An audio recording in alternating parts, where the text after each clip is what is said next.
Hello, welcome again to FAIRtax Power Radio. I'm Bob Paxton. And I'm Ron Malero. And we are the FAIRtax Guys. And we have got a loaded show today. A bunch of little things that we need to get to of. Yep. But first order of business. Ron, first order of business. I would like to introduce the FAIRtax Power Radio audience to Fat Albert.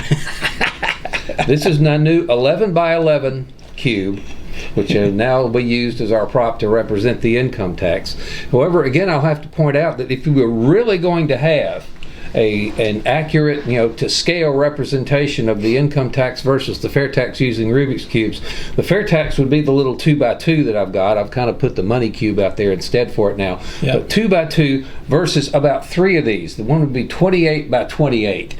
Would be the approximately scale size between the income tax and the FAIRtax using Rubik's Cubes. But for now, we'll use Fat Albert, the 11 by 11. Isn't but that that's cool? a great representation of the FAIRtax, the flat tax, which will become the income tax in time. Yeah. And not very much time either.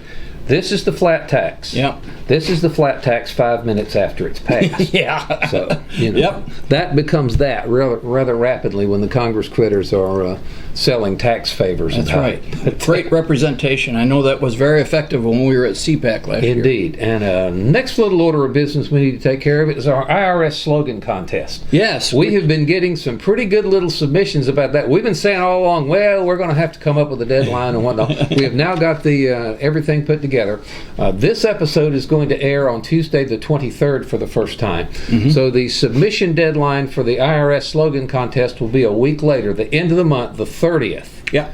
Is going to be, or the end of the month is one more day, the 31st, but the 30th is going to be the entry deadline. The FAIRtax Guys at gmail.com if you'd like to send us there. You can leave it on our Facebook page as well. Just make sure you identify yourself, and we have a way to get back to you. And what we're going to do here, you and I are going to pick up, 5 or 6 finalists. Yeah. But our list of finalists will be submitted to some independent judges. That's right. Which means if you can horse collar Steve Hayes or Randy Fisher or Jim Bennett or anybody like that, we are not going to do the final judging. So we will let somebody independent of FAIRtax Power Radio do the final judging, and then the winner will get something from the FAIRtax logo store. We figured out what that is yet. Yeah. Well, maybe a shirt. Hat, something. Maybe we'll just ask them, what would you like? And then exactly. We can do that. We can do that. But you've got until the 30th of July, next Tuesday, next Tuesday from when this episode airs, to get your IRS slogan. We've got some good ones. And we really do. We want a slogan, not a talking point. There is one gentleman who's submitted a lot of them, and they're good talking points, but we need a slogan which is short and catchy. Like never let hard work go unpunished. What Bill of Rights? Yeah, what Bill of Rights? Stop the stealing and start the healing. I like that one. Those are some of the ones we've gotten. So, don't steal anybody else's work here. Yeah. But come up with a catchy little slogan and not really just a talking point about the FAIRtax. Right. And July 30th, again, is the submission deadline. The winner, to be judged by an independent panel, will get something from the logo store. We'll probably just get back to you and ask you what you want, so you can get something cool like that. There's a lot of choices on the logo store. Indeed, there is. So. Okay, now, you came across something rather interesting a while back. There's the debate about illegal immigration has been raging in this country for quite a while. Yeah. And it's literally criminal, the way that the certain illegal aliens are manipulating the current tax code to get money from us. Yeah, and I'll be totally upfront about this. My parents and grandparents came to this country almost 100 years ago. It was 1920 that my dad's family came here. In 1921, my mother's family came here, and they came here legally. They did their paperwork in the old country. They always called it the old country. Came here, settled down, became American citizens, and so forth. That's the way I believe it should be done. Indeed. Okay. So I really don't have any special feelings for illegal immigrants. Not when my family did it legally. Okay. And but the heck of it is, guess whose side the IRS is on?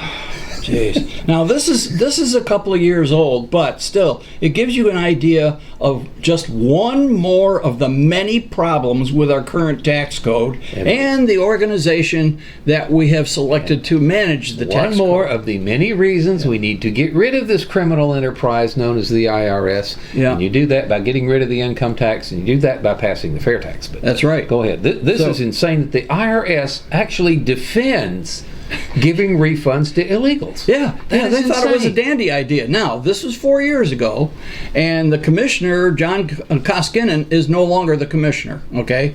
Instead, we have Charles Reddick. But still, this will give you an idea of what we have been through with this tax code with the IRS, okay? In a letter to Congress, IRS Commissioner John Koskinen defended the decision to allow illegal immigrants to get refunds from the agency. Okay, two problems with that. Illegal, and the fact that they're not paying into the system to begin with. Yeah, even though some people claim that they were.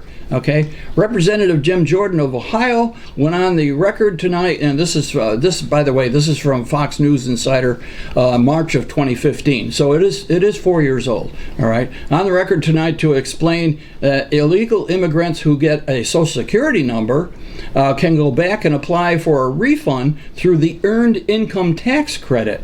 All right, he called it unconstitutional and fair. I think the whole income tax is unconstitutional, you know? Well, it was until they passed the 16th Amendment. Which we've got to get rid of. Big mistake. Huge mistake. Jordan remarked that this is especially unfair to legal immigrants who entered the country the right way. Yeah, and I agree with that comment. Now, about a year and a half later, there was another article about 6.1 million illegals filed U.S. taxes. Many didn't pay, received refunds. This is from cnsnews.com. James Agresti, November of 2016. In the past presidential debate between Hillary Clinton and Donald Trump, Clinton said that half of illegal immigrants in the U.S. actually pay federal income tax. PolitiFact, a Pulitzer Prize-winning fact-check organization, investigated Clinton's claim, and they said, and this is their comment, while there is no official figure, experts estimate. Imagine that. You know, when you hear something like experts estimate, all right, first off, who are the experts and how much of an estimate is it? That's a way that the writer gets his personal opinion into the article and represents it as fact. Also known as weasel words. Yes. All right. So anyways, that half of all undocumented, in reality, the polar opposite is true. Federal government data shows that while roughly half of all illegal immigrants file federal tax returns, the vast majority of them don't pay any federal income taxes. Instead, they use these returns to claim refundable tax credits, i.e. the Earned Income Tax Credit, which is a form of cash welfare. In other words, illegal immigrants mainly use the federal income tax code to collect money from U.S. citizens. Yeah, and if you want a little better explanation of the Earned Income Tax Credit, that's something that Steve Hayes addressed in one of his chairman's reports. Of course, I don't have the exact date off the top of my head, but if you go back to fairtax.org, go into the news section, and under there is the chairman report archive, and kind of go back through there. So Steve touches on that in great detail about what the Earned Income Tax Credit is and how it's abused. And I can't think of a better or a more egregious abuse of the Earned Income Tax Credit than people who should not be in the country to begin with are stealing our money from us, and the IRS has no problem with it. Yeah, and I think you'll find that the people who are most upset about this is legal immigrants, people who went through the system, all right? They should be. Like my family did. Absolutely. So, anyways, but Bob, fortunately, Congress and the President has signed a piece of legislation that's going to fix everything. All our troubles are over with the income tax. I got a bridge in Brooklyn you can buy if you believe that. Oh, good. But this is a lesson. The Congress critters can move quickly if they want to. Yeah, if they're so Most motivated. of the time, they don't.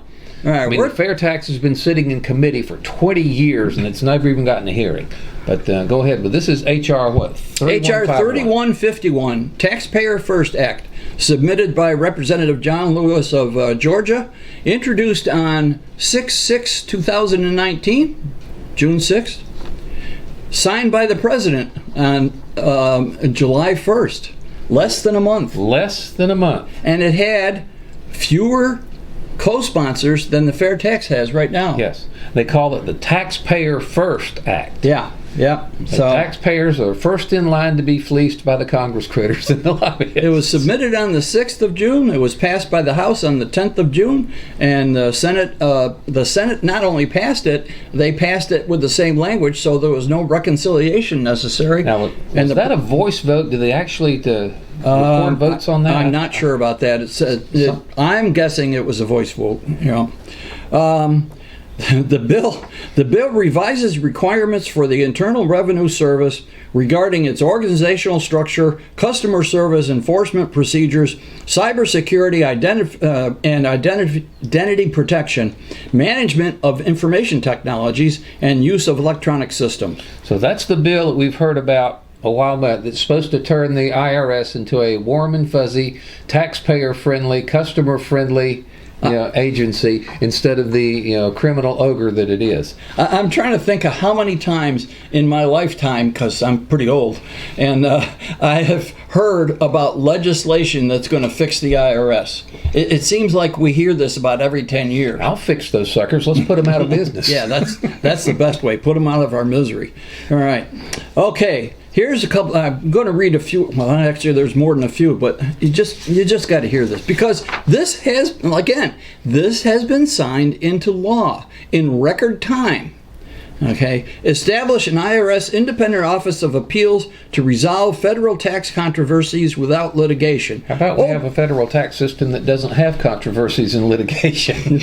Yeah, like you mean sales tax? Yeah, I mean like the fair tax. Pretty simple. You go and buy something, you pay the sales tax, you're done. What controversy do you have there? Okay, but Bob, they're going to set up an independent office of appeals. They're going to set up another branch of the bureaucracy. They're fixing bureaucracy with more bureaucracy. Yeah, so they're going to have a secretary. I'm not sure what level position it'll be, but it's going to be more bureaucracy within the IRS to fix the problems that could be fixed by getting rid of the whole thing. What happens if you don't like the decision of the Independent Office of Appeals? Can you take that to court? Good question. Yeah.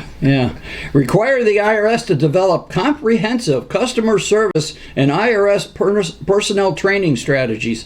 Shouldn't they have done that already? I mean, why do we have to have new legislation to tell the IRS that they need to develop methods of dealing with their customers? Are we trusting the fox to guard the hen house here? I mean, all these folks that have been abusing folks and obliterating the Bill of Rights for decades are now going to be the ones that are going to develop. Oh, we're going to learn how to be customer friendly. Does anyone see a problem with that? Yeah. I mean, first off, it should have been done. Why do we have to specify that and pass another law? Anyways, I mean, and every one of these things has price tag attached to it. And guess who pays for that? We do. We do. I see the IRS personnel training strategies. I mean, that sounds like more politically correct indoctrination to me. Yeah, absolutely. Establish requirements for responding to taxpayer advocate directives. Now, the taxpayer advocate that we talked about this a couple episodes ago, Nina Olson, is the official taxpayer advocate. She has an office within the IRS, and we did the episode where she is encouraging the IRS to develop tax on anxiety index, which taxpayer anxiety index. Which again, how nervous does our system make you? When was the last time a sales tax needed something like that? When was the last time you got the heebie-jeebies walking up to the cash register to buy something? And the problem with that solution is that you're addressing a bureaucratic problem with more bureaucracy. Okay, and this sounds like the same thing. All right, so establish requirements for responding to her office. Now, she is retiring from that office after 18 years, and bless her little pea-picking heart, 18 years in that office of dealing with people in the IRS. I don't know how she did it. But notice that the law here does not tell you what the requirements are. It directs the IRS to establish their own requirements. Fox, henhouse, got it? What could possibly go wrong? Go wrong, go wrong, go wrong, go wrong. Who knows? Establish a community volunteer income tax assistance matching grant program. Okay, More of our money being spent by bureaucrats. Yeah, this is going to, and this is also, we can keep the income tax and keep beating our head against the wall with it. All right, modify procedures for whistleblowers. Now, does that mean more or less retaliation? I think that probably means throw them in jail faster. Establish requirements for cybersecurity and identity protection. Well, we desperately need that. The IRS's computers are ancient, and they're being attacked. I mean, we've read this before, and we've mentioned it on FAIRtax Power Radio. The IRS has to fend the computers have to fend off like 1 million attempted hacks a day. 1 million a day, and unfortunately some of them get through, and then some innocent taxpayer someplace is victimized. Now, what happens if you get this list of requirements and it's technically unfeasible to do them, or some of them?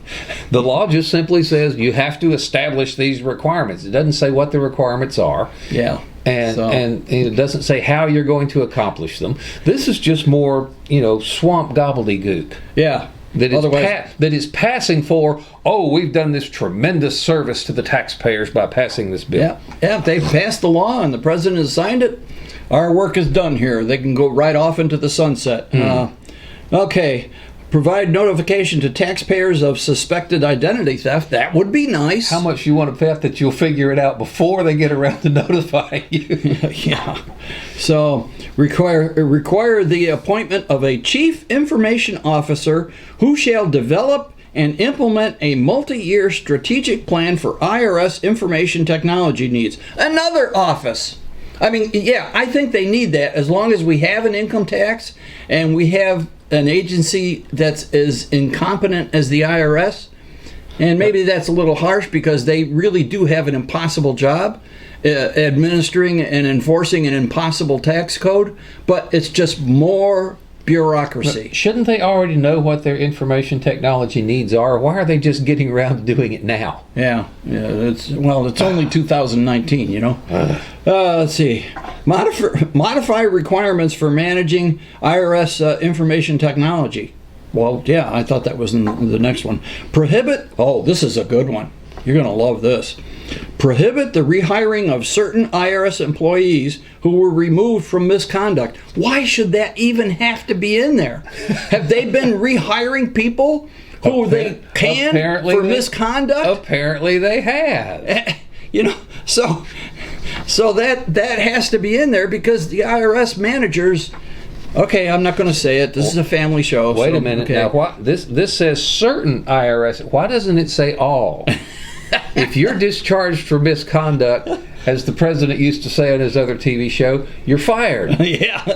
Gone. Get out of here. Don't come back. Oh, boy. Okay. Increase penalties for failure to file tax returns. Yeah. If somebody's not filing their tax return, I file my tax return, you file yours. Everybody who's supposed to should. And if they don't, you need to slam them. But it would be a lot better if we had a system where you didn't have to file a tax return. It would be nice if we didn't have to file tax returns at all. Yeah. And the flat tax gets rid of that? No, the flat tax does not get rid of tax returns. That's right. The flat tax is still a tax on income. The flat tax retains the IRS. The flat tax will not stay flat. And the flat tax here will become Fat Albert all scrambled up really quickly. Yep. The flat tax is not the answer. The fair tax is. Pull the entire income tax system out by the roots. The fair tax bill will do that by repealing the statutory authority to collect an income tax, but then you have to repeal the 16th Amendment. Yeah. And the fair tax gives the normal constitutional time frame for doing that is 7 years. Mm-hmm. So the fair tax, once it's implemented, has 7 years for that process to work itself. And if that doesn't happen, then you get the income tax back. Yep. Not something we want to get. But does anybody believe that it'll take 7 years to repeal the 16th Amendment? I think it'll take 7 months. Yeah, that's least. About it. Okay. And the last one that I've highlighted, I mean, there's more, but I I couldn't make you sit through the whole thing. That's like cruel and unusual punishment. All right. Fully automated program for disclosing taxpayer information for third-party income verification using the internet. Oh, you know, I don't like that. A fully automated program for disclosing taxpayer information for third-party income verification. I mean, you know, your income tax return is supposed to be confidential. Yeah, so yes, that scares the heck out of me. Especially, I mean, are they going to completely overhaul the IRS computers? You know, what's going on here? Anyways, this is an example of how, when they want to, Congress, the House and the Senate, they can work very quickly. They have a bill here that was introduced and passed and signed by the president in less than a month. It had fewer co-sponsors than the H.R. 25 has right now, but it has become law, and all these wonderful things are going to happen, and all our troubles are going to be over. Oh yeah, but the law itself doesn't mandate anything. You're going to establish these requirements. You're going to establish these procedures. You're going to establish this. You're going to hire this guy to work out your plan. None of this. There is nothing in this law that is going to solve the problem. No, because the basic problem is we have an unworkable system. We have a system that taxes your hard work and your ingenuity, which people just inherently don't like. I mean, that's why the framers of the Constitution made it forbade an income tax. Mm-hmm. And that lasted for about 120 years. And then the Wizards of Smart back, you know, in 1913, well, they tried before that, but they insisted on having an income tax. And it was due largely to wealth envy. Yep. You know, there was well, it was largely also, you can give us this authority because it's only going to be a very small percentage, levied against just the very top. It's not going to touch you, so go ahead and let us do this to you. The same wealth envy that we hear on TV and probably any night. Within less than a generation, from 1913 to 1943, 30 years. Yeah. Not only was it just little tax, it's only going to hit the ones at the very hot top of the economic scale. It was hitting everybody, and it was taking money out of your paycheck before you even get it. Jeez. So I have an official question for you. Yeah. Can the income tax code be used to solve all the problems in the country? That's really not that hard. No, it cannot. I mean, they keep trying. And the corollary is, can the income tax code be used to create more problems in the country? Yeah, it does create more problems, and it creates more jobs for inside the Beltway in Washington. But for the rest of us, does anybody really believe that this is going to solve our problems when it comes to the income tax? No. There's a couple of things in there that I agree with, but the rest of it is just more bureaucracy. Why do we need more bureaucracy for a system that cannot work? The income tax system will never work properly. But the income tax system as we know it today has expanded far, far beyond the basic function that it should have to simply raise the revenue that the government needs. Oh yeah. I'm looking at Congress.gov now, a bill introduced a couple of days ago, H.R. 3790, to amend the Internal Revenue Code to provide for a credit against tax for home buyers purchasing residences in residential recovery zones. If you want people to purchase a house in the residential recovery zone, whatever the heck that is, why do they need a tax? Why should that be part of the tax code? Why is the tax code used as probably even more now for social engineering and directing people's behaviors and buying decisions and stuff towards the direction that the government wants you to do, rather than just simply doing what it's supposed to do, collect the money for the government, and then you can have the debate on how to spend it, then you can debate on how much to spend where, then you can have the debate on whether we're not collecting enough, all that stuff. The tax code is again, way beyond its originally intended purpose, and it needs to go away. And the only way to get it to go away is just to yank it out by the roots. Replace it with a fair tax. Yeah. What are you looking for? Well, I'm getting on the page with you for the Congress.gov. Bob is reading off of Congress.gov. Yes, here's another good one. This is from Senator Dick Durbin, introduced S-2140, a bill to amend the Internal Revenue Code of 1986 to modify the rules relating to inverted corporations. Now is that a whopper standing on its head? That must be, yeah. No. Of course, we've talked about corporate inversions before. That's when a U.S. company is either bought out by or buys a foreign company in the same field, and then moves their corporate headquarters offshore in search of more favorable tax treatment. So an inverted corporation is one that has already left and is now incorporated someplace else. So their legal residence is in another country. It's outside of the U.S. And these folks want to pass a bill that somehow the tax code is going to intertwine with this company that no longer resides in the U.S. Yeah, I wonder what kind of modifications to what rules they're talking about. Yeah, because it doesn't say much there, does it? No, but yeah. ladies and gentlemen, I have the plan that will get rid of corporate inversions forever. It is called the FAIRtax. Yep. You make the United States the most business-friendly place on the planet. You get rid of the corporate income tax, which is just a cost of doing business that gets passed on to the consumer anyway. You get rid of these gargantuan compliance costs, the millions and millions of dollars that business has to pay for their tax attorneys and their accountants, and all of the hours they spend just complying with the tax code.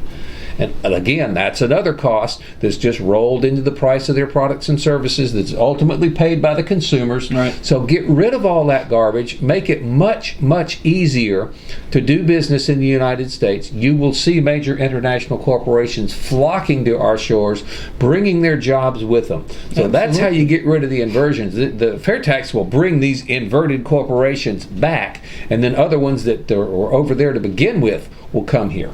Yeah, I mean, in the last episode we talked about this, corporate inversions, and we named some corporations that, well, they're companies that we grew up with, that we've known about, like Burger King and Good Humor, Seagate hard drives, and all those companies. Go back and check that out. It's amazing, the list of American companies that are now incorporated elsewhere. Yes. So, anyways. And the FAIRtax will get those back and bring some others with them. How cool would that be? So, when you go to a town hall, whether or not your congressman or congresswoman is a co-sponsor, you can bring one of these. And you can get one of these. Where can you get one of these? From the FAIRtax logo store. And maybe we'll toss one of these things in for our logo. Oh, absolutely. For our slogan winner. Yep. FAIRtaxLogoStore.org. FAIRtaxLogoStore.org. It's a website. They've recently redesigned the website, and one of our board members is redoing all the photos there, making them look really professional. It's a great looking website now, and there's all kinds of promotional items. You can get those cool little zipper bags over there. Yep. I'm going to have to get me one. I've been saying all along I'm going to have to get me one. That Bob keeps saying that he's going to buy. But the more obvious stuff, the shirts and the hats and the jackets, they're very accommodating. There's the buttons, the campaign buttons that you can get and wear. If you don't have a shirt, you can always pin this to your shirt and so forth. And they now have, like I said, they now have shirts with pockets so that you can buy what we call the prebate cards. Basic information about the FAIRtax on one side, the prebate schedule on the back side. People love these things, all right? And there's also the palm cards. You can buy a package of these, keep some with you. My wife always keeps some in her purse. I try to keep them in my pockets, but as long as I don't get them too creased and so forth. And for instance, you go out to dinner and you sign the check and you give them a second tip. You give them one of these. We do that every time we go out to dinner or lunch or anything. We always give them a FAIRtax palm card. So there's lots of things there. There's travel mugs. There's all kinds of stuff. Go to FAIRtaxLogoStore.org and figure out, there's something there. Visibly demonstrate your support for the FAIRtax, and it'll help get the message across, because I'm not sure when, but I know it's going to come up, and when it does, we need to make sure that people across the country understand, I have seen that logo and it is a good plan. Yes. And again, real quick, the deadline for our IRS slogan contest will be Tuesday, the 30th of July. FAIRtaxGuys@gmail.com. You can send us your entries there. Leave them on our Facebook page if you like. But next week, the 30th of July, is going to be the entry deadline, after which we'll pick some finalists. You and I will do that. And then submit them to our final judging organization. And so be sure that if you submit one, you leave your contact information with us so we can get back to you. We'll get you some kind of whatever you want from the logo store. We'll throw in one of these little scrolling banner signs as well. So we've got some good ones. Yeah. And we've recently had a request from somebody. Can you give me a list of the important websites? Okay, well, there's fairtax.org. Okay, that's where you go to educate yourself. Yeah, and from there you can find where what the website is in your state. For instance, we're in Florida. It's just flfairtax.org. Pretty simple. All right. Other states are a little different. The FAIRtax Guys, if you need to send us a question or a comment, or you want to send in your own entry for a slogan, thefairtaxguys@gmail.com. thefairtaxguys@gmail.com. You can always see all our episodes at fairtaxguys.com. fairtaxguys.com. This is a very simple website. You don't have to join or subscribe to anything. I know some people are not on Facebook, all right, because we do stream this live to Facebook every Tuesday evening at 8 p.m., and it goes on the FAIRtax official page. And we also put it on YouTube and Periscope, so there's a number of places where you can get these episodes. But you can always find them at fairtaxguys.com. Indeed. Very simple. And we're going to go into a great deal of detail about another website that everyone needs to be aware of in next week's episode. So, we're getting it's time to land the planes symbol from this producer over there. So that's going to wrap up this edition of FAIRtax Power Radio. Thank you so much for watching. I'm Bob Paxton. And I'm Ron Malero. The FAIRtax Guys, again, reminding you that the fair tax is the only truly fair tax. And once you understand it, you'll demand it. So tell me how it works. It's probably changed since the last time I saw it, but the short answer would be, you want to take this one? Oh, sure. Okay. Imagine bringing home everything you make. You don't get taxed for saving or accumulating wealth, and your boss doesn't get taxed more even if he pays you more. Wow, now see, that's amazing. So the end result of all that is the cost of producing products and running a business goes down, so things cost less. And on top of all that, imagine every criminal, non-citizen, and under-the-table worker also paying taxes. That's amazing. That's the fair tax. We tax what you consume as you consume it, and that's it.